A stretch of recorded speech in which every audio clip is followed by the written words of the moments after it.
तर चला आज आपण उरलेल्या भाताचा पुलाव बनवूयात. तर इव्हिनिंगला थोडी भूक लागली होती, तर म्हटलं सकाळी जो भात उरला होता आपण त्याचाच बनवू पुलाव.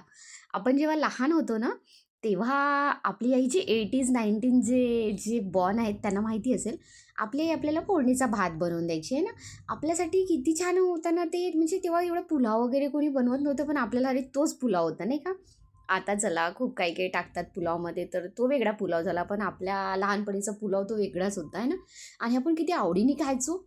तर चला, मग तुम्ही बघू शकता मी फ्राय वगैरे केला आणि थोडी मोठ उरली होती कोंब आलेली, ते पण त्यामध्ये ॲड केली मटरसोबत आणि छान एकजीव करून घेतलं सर्व काही.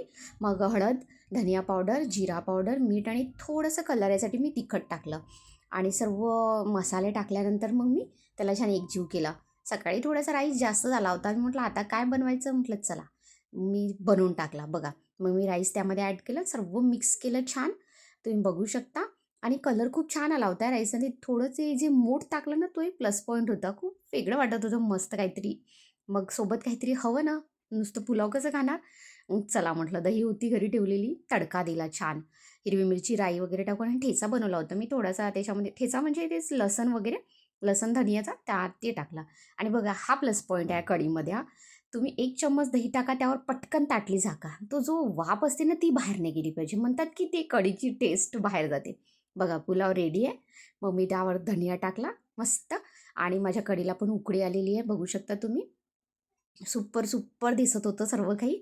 आणि बघा मी प्लेटिंग केली आणि माझ्या मुलीला दिलं. खूप छान झाला होता गाईस. तिला पण आवडला, तर तुम्ही पण नक्की ट्राय करा. बाय. पर्यंत व्हिडिओ पाहिला ना, तर पटकन फॉलो करा, कमेंट करा, लाईक करा. बाय.